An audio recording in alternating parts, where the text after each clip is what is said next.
Fluminense bate o Botafogo, engata a quarta vitória nos últimos 5 clássicos e se garante na próxima fase do Campeonato Carioca. Sejam bem-vindos ao Pitaco Tricolor. Eu sou Bruno Oliveira. Já peço para os amigos, deixe aquele like, se inscreva no canal e ative as notificações, beleza? Vamos falar sobre essa vitória, né? Jogo que foi realizado no Engenhão, estádio do Botafogo. Um jogo que começa com as equipes escalando o time misto, né? O Fluminense ele vai a campo com Fábio, Guga, Ignácio, Freitas e Arana, Bernal, Martinelli e Lima, e na frente Santi Moreno, Canóbio e John Kennedy. Tá? O Botafogo também com um time muito mexido, com alguns garotos, então num pé de igualdade com relação à escalação das equipes, né? Então o jogo, assim como o jogo contra o Flamengo, também foi paralisado por causa da chuva, né? Muita água caiu lá no Engenhão, então com 10 minutos do primeiro tempo, a arbitragem para a partida e aí fica 10 minutos paralisado o jogo, né? Então foi até mais rápido do que no último jogo contra o Flamengo, por exemplo. Então o jogo após 10 minutos é reiniciado, né? E aí a gente tem um jogo muito ruim no primeiro tempo, né?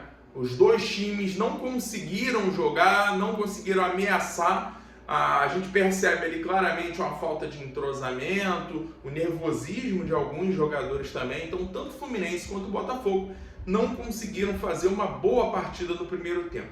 E aí vem o segundo tempo, os times voltam iguais, mas o Botafogo ele começa a mexer em seu time e coloca os seus principais jogadores. Então, ele entra com o Vitinho, ele entra com o Rodrigues, e ele entra também com o Montoro. E aí o Zubeldia responde, né? Também vem com sua cavalaria, seus jogadores titulares aí de primeiro escalão. A gente vem com Serna, a gente vem com Lúcio Costa e a gente vem com Savarino. Inclusive foi muito ovacionado ali pela torcida do Fluminense, né? Porque foi o reencontro de Savarino com o Botafogo e a torcida ficou ali eufórica, né? Se de repente acontecer a lei do ex ali, que seria algo sensacional. Não aconteceu, mas a vitória veio. Savarino foi bem na partida e a partir do momento que os times começam a fazer as mudanças, o jogo ele ganha outra cara. Os dois times começam a conseguir se organizar mais, chegar mais no ataque, mas uma coisa não muda: o Fluminense não foi atacado pelo Botafogo. Seja com um time misto, seja com os titulares do Botafogo, o Fluminense não foi ameaçado. O Fábio ele não faz uma defesa sequer na partida, né? Então o Fluminense a gente pode dizer aí que foi soberano no jogo. Aos 23 minutos, o lance derradeiro, o lance que iria decidir a partida, o gol de John Kennedy, né?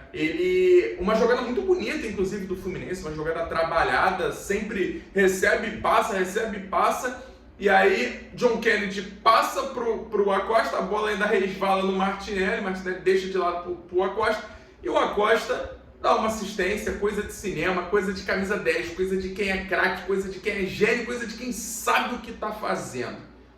E aí, John Kennedy na frente do goleiro, tira do Léo Link e 1-0 Fluminense. E aí, comemoração do Urso, aquilo que a gente foi tão feliz, né, com essa comemoração. E 1-0 Fluminense, um gol assim, de certa forma, que foi um alívio para o próprio John Kennedy, por mais que ele já tivesse feito o gol contra o Flamengo, mas eu acho que pode ser o início de uma redenção, né? Pode ser o início de uma redenção. John Kennedy que não foi bem nos últimos anos, 2023 a gente tinha muita expectativa nele, decidiu Libertadores, e aí 24 que a gente esperava que ele fosse agarrar a camisa 9, John Kennedy se apresenta fora de forma, faz um ano terrível, faz somente 3 gols em 2024 inteiro. 2025, mesma coisa, ele vai para o México, volta para o Fluminense e faz 2 gols. E aí a gente tem esse ano de 2026 um John Kennedy que se apresenta antes de todo mundo, ele pede para se apresentar antes, aparentemente muito mais em forma do que nos últimos anos e já tem 3 gols em 6 jogos, né? Média de 1 gol a cada 2 jogos e o melhor, decidindo 2 clássicos, que é isso que a gente espera, um jogador que decida, um jogador que chegue, coloque a camisa e saiba o que está fazendo. Significa que eu espero o John Kennedy como meu camisa 9 titular até o final do ano? Tudo depende. Tudo depende do que o jogador vai conseguir produzir, tudo depende da fase, tudo depende da confiança. Se o John Kennedy desandar a fazer gol, não vai ter como tirar do time, né? Mas o importante é que o Fluminense ganha uma peça a mais com a recuperação de John Kennedy. A gente espera que continue assim, né? Voltando ao jogo, o Fluminense tem outras oportunidades para fechar o caixão do Botafogo, né? Inclusive a gente teve uma chance claríssima ali com o Lúcio, né? O Everaldo recebe uma bola e deixa o Lúcio cara a cara com o Léo Link. O Lúcio chuta mal, o Link faz a defesa e o Fluminense segura esse 1-0. O próprio Savarino teve 2 oportunidades também, não conseguiu fazer o gol. E o Botafogo, como eu tinha falado, não ameaça o Fluminense em momento nenhum do jogo. Um jogo muito seguro de que sabe o que está fazendo do Fluminense. Mostra que a gente tem um trabalho. O Zubeldia conseguiu fazer um trabalho com esse time. Conseguiu dar um padrão de jogo. Mostra que a gente depende muito mais hoje do conjunto do que do individual. Óbvio, se você tem jogadores individualmente soberanos que se sobressaem ali, a tendência é o Fluminense crescer cada vez mais, né? Mas o grande nome do Fluminense hoje se chama conjunto. É esse o Fluminense que tem tudo para brigar por boas colocações e de repente até títulos nesse ano de 2026, que é o que a gente espera. Fluminense grande brigando por títulos. Não adianta brigar por Libertadores, não adianta brigar por semifinal. O Fluminense tem que sempre brigar por títulos, né? Ano passado, apesar de não ter ganhado nenhum título, fizemos um bom trabalho. Talvez tenha sido aí uma sementinha para esse ano de 2026, né? Falando sobre os jogadores, como eu disse, Fábio não tocou na bola, né? O Guga foi muito bem defensivamente, ofensivamente quase não subiu, deixou um pouquinho a desejar na frente, porque um lateral, por mais que ele tenha principalmente ali o seu papel defensivo, a gente espera também um auxílio, um apoio na frente, né? E o Guga, ele não conseguiu entregar isso hoje, tanto ele quanto o Arana. Nenhum dos 2 laterais do Fluminense foram presentes no campo ofensivo, mas defensivamente foram leões, fizeram um jogo muito bom, né? Falando sobre a dupla de zaga hoje foi simplesmente impenetrável. Ignacio e Freitas não erraram nada.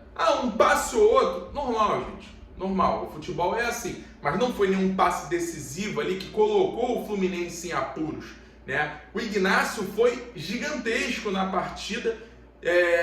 O Botafogo não conseguiu se criar em cima do Ignacio. O Freitas também com uma partida muito segura, né? É o que a gente espera, né? A gente cobra contratação, a gente cobra que venha um outro zagueiro. Enquanto não vem, o que resta pra gente é torcer para que esses caras consigam sobressair e fazer a temporada da vida deles, né? Mas foram muito bem. O Bernal, que foi o nosso cabeça de área ali, o primeiro volante, uma partida também gigantesca do Bernal. Teve um lance que ele deu uma bobeira no primeiro tempo, logo no início. Ele demora para poder girar, perde a bola e o Botafogo consegue uma finalização de fora da área. Mas foi a única falha do Bernal. O Bernal muito bem na partida de ontem, né?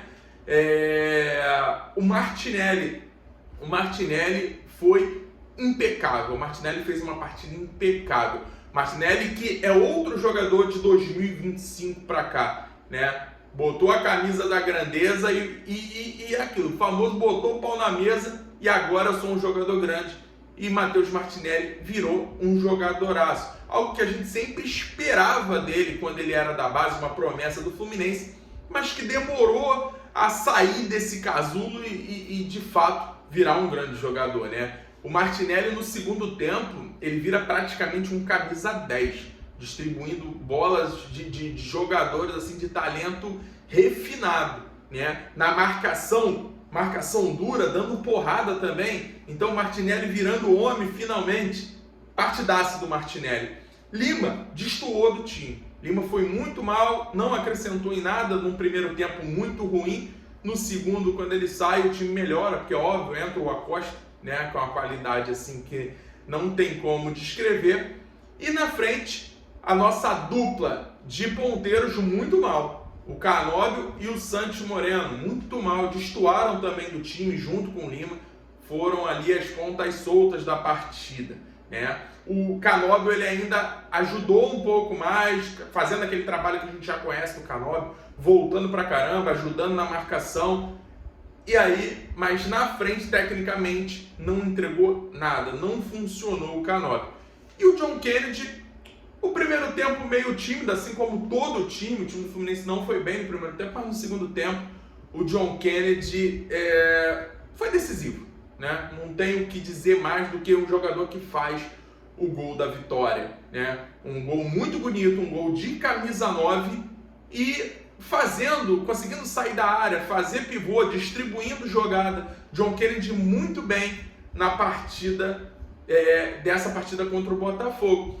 E aí entraram Lúcio Acosta, Serna, Savarino e Everaldo, né? O Lúcio mostrando o que a gente já conhece, o craque que ele é, né? Um jogador assim que é um jogador europeu jogando hoje no Brasil, talvez um dos melhores camisa 10 que a gente tem aqui, né?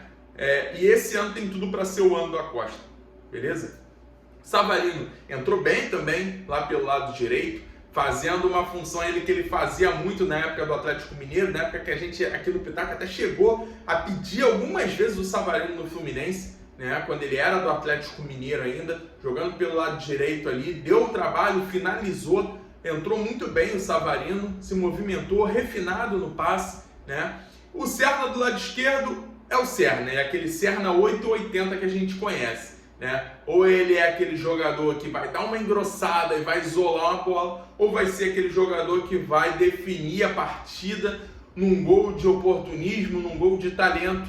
Infelizmente, o Serna foi 8 nessa partida, né? Engrossou ali numa finalização sozinho, jogou a bola lá na bandeirinha de escanteio, não conseguiu levar vantagem na velocidade, nos dribles, então Serna pouco acrescentou a partida. E Everaldo entrou ali, um jogador que sofre muita desconfiança da torcida, normal, que a gente está falando de um jogador que fez 2 gols no Campeonato Brasileiro, um jogador que tem uma média ali de 1 gol a cada 635 minutos no Campeonato Brasileiro do ano passado. Isso é simplesmente inaceitável para um centroavante do tamanho do Fluminense, né?